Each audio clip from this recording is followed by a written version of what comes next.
From heated campus discussions to explosive TV shows, he's creating headlines and challenging the woke agenda. In recent debates, Ben Shapiro's made it apparent that he's not backing down. In fact, he's doubling down to ensure that his voice is heard. He's known for his strict rhetoric and blunt opinions, and he misses no opportunity to double down on them and make sure that they're clear to everyone. At Politicon 2017, he competed against Blair White, a conservative transgender YouTuber.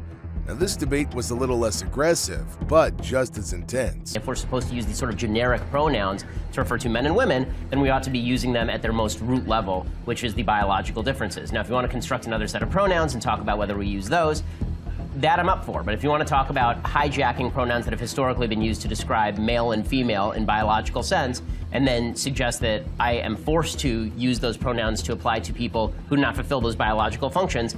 Shapiro began by acknowledging people's right to live their lives as they see fit, but he made his position clear. White, while agreeing on some points, pushed for more compassion, but Shapiro stood firm, drawing a line between respecting individual rights and endorsing what he considers scientifically incorrect ideas. However, Ben also claimed that he does not intend to disrespect anyone. Not fulfill those biological functions, then I have a bit of a problem. And none of that is said with any disrespect meant. The reason it came up on Ruben's show, on Dave's show, is because we were talking about specifically the issue of addressing people like you in a conversation. And the answer is that, you know, I would address you by your name, typically. I mean, I would try to avoid specifically offending you by using a pronoun that you don't like, but I also am not going to bow to the sort of social convention now that I'm supposed to use a pronoun of people's choosing rather than a pronoun that accurately describes the truth. But here's where things get crazy. During an event at the University of Wisconsin-Madison, Shapiro faced off against a student who believed that he had the perfect arguments. Tree is something that demonstrates the qualities of treehood. What new actual definitional content have you added to the word?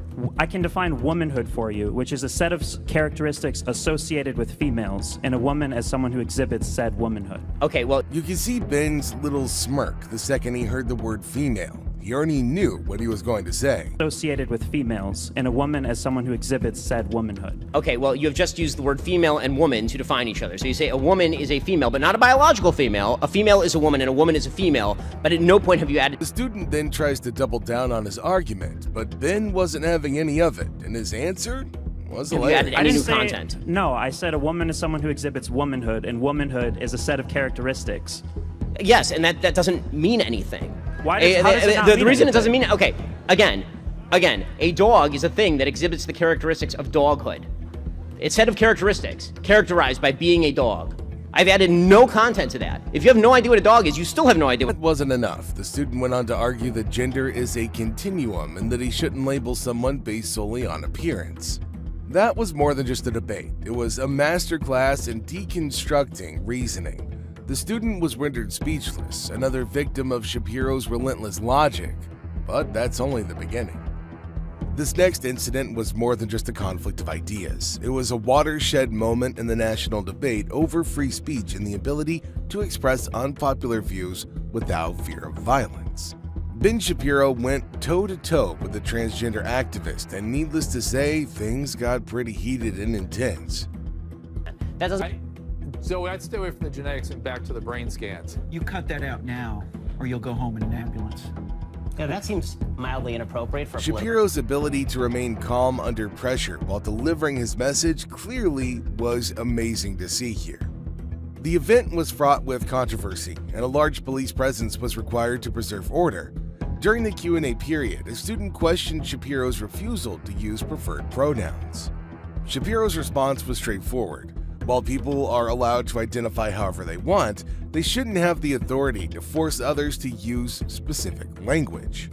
This was a watershed moment in the larger discussion over the balance of free speech and transgender rights, with Shapiro insisting that language should not be policed by ideology. Then there was the confrontation at the University of North Carolina at Greensboro. During an event headlined "Men Cannot Be Women," Shapiro was confronted by a student who accused him of using out-of-date facts. Research fellowship, so I think I'm pretty, qualified to say that most of what you're saying is based on like old data. So after this argument, Ben strikes back at him, which makes the student furious. For example, gender identity disorder, that's the DSM-4, bro. We use the DSM-5 now for psychologists to be able to talk I literally about... cited the DSM-5 in the speech, and it's called gender dysphoria, which is I a term literally that I said- use throughout the speech, not gender You identity sound like a disorder, which bozo, is how it's bro. And identified you in get no the pussy, DSM-4. and you can't even make your wife wet, bro, so what's good? Ben hit a nerve here, as we can see. So a physics and mathematics student is arguing with a lawyer about why he's talking about human biology when he doesn't have knowledge about the field. There was a solid argument. However, it didn't end there. The student asserted, attempting to discredit Shapiro's case.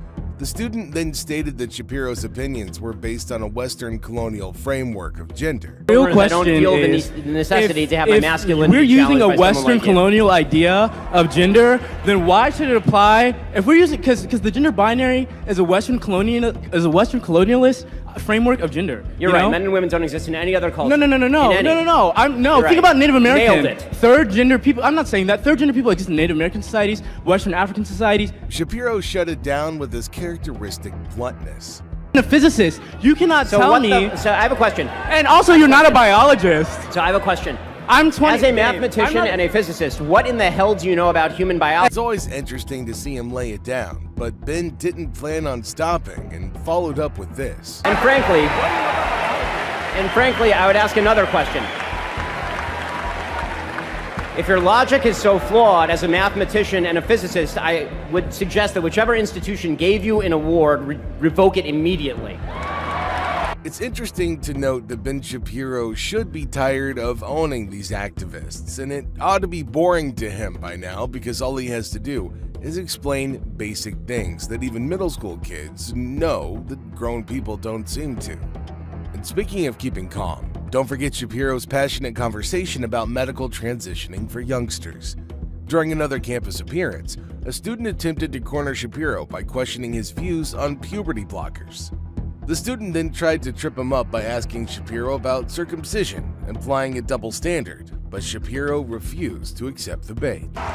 You consider it child abuse because you believe that a child is not capable of consenting to what you consider are irreversible procedures. Is that correct? A damaging, irreversible procedure. Damaging, okay. Ben, are your children circumcised? Did you circumcise your children? Yes, I have two sons and they're both circumcised. The audience erupted with laughter and cheering, and the student was left in shock.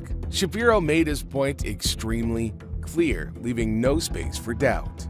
He emphasized the potential long-term consequences of medical transitioning for children and the importance of approaching these decisions with considerable prudence. Even when the debate heated up, Shapiro maintained his composure and delivered his position with conviction. However, things became really fascinating at Ferris State University. Shapiro confronted a student who stated that gender is merely a social construct, putting in some highbrow theory about how gender is more of a societal performance than anything else. And Shapiro didn't miss a beat. Okay. Oh, someone's excited. Okay. Biological, but gender is a completely different thing. No, gender is not disconnected from sex. So. It's not completely disconnected, but it's still a cultural thing. It's still from society. Okay. No, it is not in the mind. Okay, you're not a man if you think you're a man. And I didn't say pretending.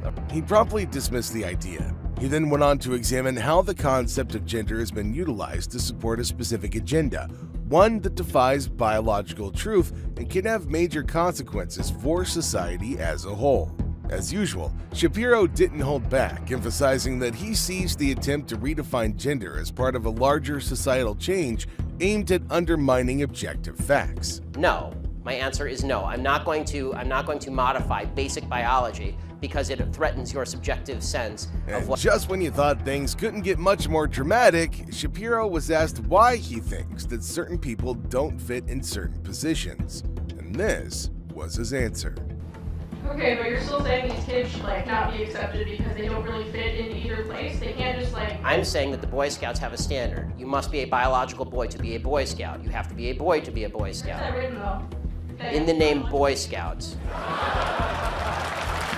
He then demonstrated how permitting transgender women to play in female sports might result in unfair advantages, clearly debunking the assumption that genetics is irrelevant in these situations. He also talked about this matter on a podcast with Joe Rogan. Their wives, but she, I remember early on we had a conversation about this, and I said, women don't throw like men.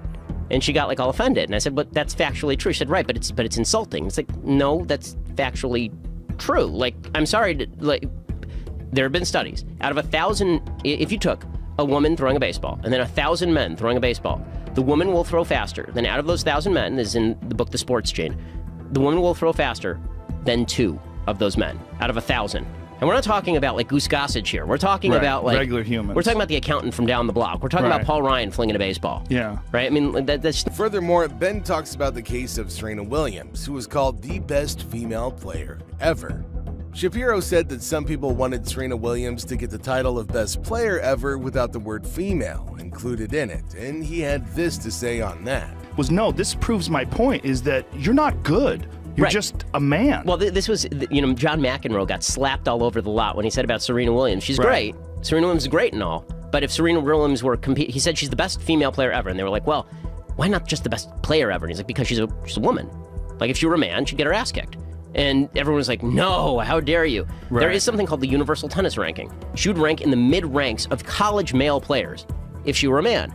And Serena Williams had said like 5 years ago, no, I never want to play with like Andy Roddick. He'd kill me. She actually did this. There was a 200th ranked man in the world who she wanted to just warm up with, and they played a normal match for he won. He further said that even Serena Williams herself admitted that she didn't want to play against Andy Roddick. Man, and Serena Williams had said like 5 years ago, no, I never want to play with like Andy Roddick. He'd kill me. She actually did this. There was a 200th ranked man in the world who she wanted to just warm up with, and they played a normal match for he won 6-1, 6-0. Right, and he was like ranked 200th in the world, and the only shock was that he dropped a... Shapiro's making waves around the country, whether on college campuses or on national television, and his stubbornness and facts and reasoning is appealing to many. His arguments are about more than just winning discussions. They're also about sticking up for what he thinks to be true. As he continues to confront today's dominant narratives, one thing is certain: Ben Shapiro's not thinking of stopping, and his fans are standing right beside him all the way.